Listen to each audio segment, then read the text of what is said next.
দেখে পানিতে ভাসমান কচুরিপানা বলে মনে হলেও এটি একটি কবর। অলৌকিকভাবে বছরের পর বছর খালের পানিতে এভাবেই ভেসে আছে কবরটি। এই ক্যানেলের ঘটনা, ডোজার গাড়ি যখন খুলছিল ডোজার বন্ধ হয়ে গেছিল, খুবই শূন্য কথা, বন্ধ হয়ে গেছিল। ডোজার আল্লাহ করলে স্বপ্নাইছেও, তারপরও চেষ্টা করছিল, পারে নাই। ডোজার খারাপ হয়ে গেছে, বাড়ি গেছে, ডোজার এলাও মারা গেছে, তার ছেলেও নাকি নষ্ট হয়েছে। তারপরও আবার স্বপ্নার পরও যে চেষ্টা করছিল, ওই জন্য ওই ডুববেও না, যত পানি উঠেন না কেন, এইখানেও পানি উঠে দেন, তা দেখবেন ওইরকম ভাসি। বন্যা কিংবা খরস্রোত তো দূরের কথা, স্থানীয়দের দাবি বুলডোজার দিয়েও সারানো যায়নি এ কবরটিকে। কবরটির কাছাকাছি গিয়েই বন্ধ হয়ে যায় বুলডোজার।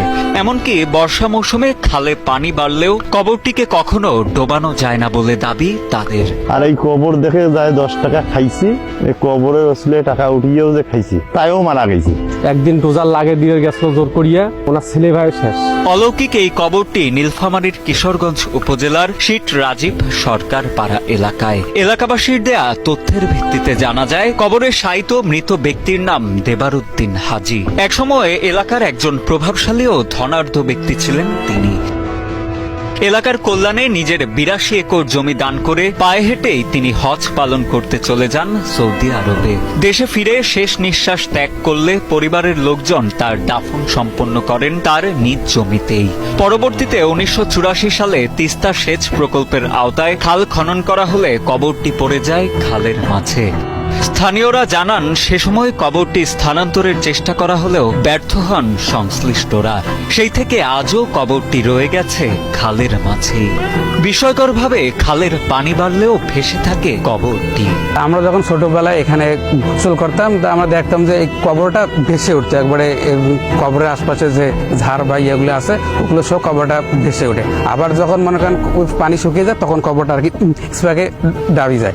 তাই এখন এই কবরের যে জায়গাটা আছে, কোনো পরিবর্তন হয় না, যে জায়গাটা আছে ওই জায়গাটায়। তাই এটা এখানে অনেকে অনেক বিষয় নিয়ে এখানে আসে এবং অনেক মিডিয়াও এখানে আসে ইয়ে করছে। মূলত উনি একজন ভালো মানুষ ছিল এবং অলৌকিকভাবে যেটা জানা যায়, উনি একসময় নাকি অন্য জগতে ছিল, পরবর্তীতে উনি একজন ভালো পর্যায়ে চলে আসেন এবং উনি একজন ভালো আল্লাহ হন। উনি অবশ্যই ভালো লোক ছিলেন। উনি জান্নাতবাসী হোক, আমরা তার উত্তরসূরি। আমরা আল্লাহ তাআলা যেন তারও ছেলে আমাদেরকে ভালো রাখেন। কবরে শায়িত দেবার হাজীর বংশধরেরা জানান, অত্যন্ত ধর্মপ্রাণ ও কামেল ব্যক্তি ছিলেন তিনি। কেউ কবরটির ক্ষতি করতে চাইলে স্বপ্নযোগে ভয় ভীতি প্রদর্শন ও ক্ষতি করার জনশ্রুতিও প্রচলিত আছে গ্রামটিতে। তাই কবরটির আশপাশে সচরাচর কেউ যান না বলেও জানান এলাকার অনেকে। এলে এটা গোর থাক, তোমরা ছাড়ো, মাটি কাটা বাদ দাও, দেওয়ার পর পানি এলে ওটা ঢলকি যায়, পানি ছাড়ি দিলে পানি ভাসি যায়। তো